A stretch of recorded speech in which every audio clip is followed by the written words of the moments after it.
અમરેલી શહેરમાં ગત 15મી જુલાઈએ સિમેન્ટ એજન્સીના ગલ્લામાંથી રૂપિયા 98,000ની લૂંટ કરનારા ચારેય આરોપીઓને અમરેલી એલસીબી ટીમે માત્ર ગણતરીની કલાકોમાં જ ઝડપી લીધા છે. અને સમગ્ર ઘટનામાં નજર કરીએ તો અમરેલી શહેરના જૂના માર્કેટ યાર્ડ પાસે આવેલી Anjani seeds and fertiliser Hathi સિમેન્ટના ડેપો ખાતે ગત 15 જુલાઈએ બે અજાણ્યા વ્યક્તિ સિમેન્ટ લેવાના બહાને આવીને રૂપિયા 500 આપી સિમેન્ટની થેલી આપવાનું કહેતા ત્યાં રહેલા કર્મચારી વલ્લભભાઈ બરવાળિયાને, જે છેલ્લા 51 વર્ષથી આ ડેપો ખાતે ફરજ બજાવે છે, તેઓએ સિમેન્ટથી થળી બતાવી અને કહ્યું હતું કે અહીંયાથી તમને સારી લાગે એ થેલી લઈ શકો છો.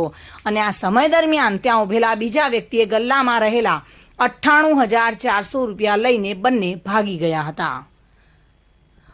પરંતુ ગણતરીના કલાકમાં જ એલસીબી પોલીસે બંને આરોપીઓને ઝડપી પાડ્યા છે. જૂના માર્કેટ યાર્ડ પાસે આવેલ અંજલી સીડ્સ અને ફર્ટિલાઇઝર નામની દુકાનમાં વલ્લભભાઈ પોપટભાઈ પરવાડિયા કે જે હાજર હતા અને 4 જણા લોકો આવ્યા અને સિમેન્ટની થેલી લેવી છે એમ કહીને સિમેન્ટની થેલી બતાવો એમ નજર ચૂકવી એમના ડ્રોવરમાંથી 98,400 રૂપિયા લઈ લીધેલ, જેનો વલ્લભભાઈને અંદાજ આવી જતા એમને ધક્કો મારીને 3 જણા દુકાનમાંથી નાસી ગયેલ અને ચોથો વ્યક્તિ રિક્ષા લઈને દુકાનથી નજીક તૈયાર જ ઊભા હતા. 4 જણા 98,400 રૂપિયાની ચીલ ઝડપ કરેલ, જેનું અમરેલી સિટી પોલીસ સ્ટેશનમાં ગુનો દાખલ કરવામાં આવ્યો.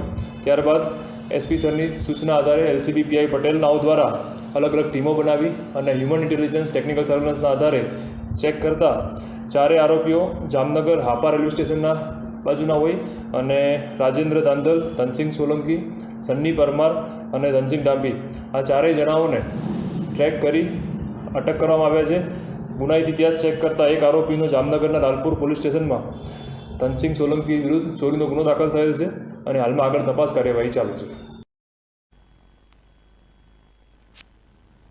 Bureau report, today Gujarati news.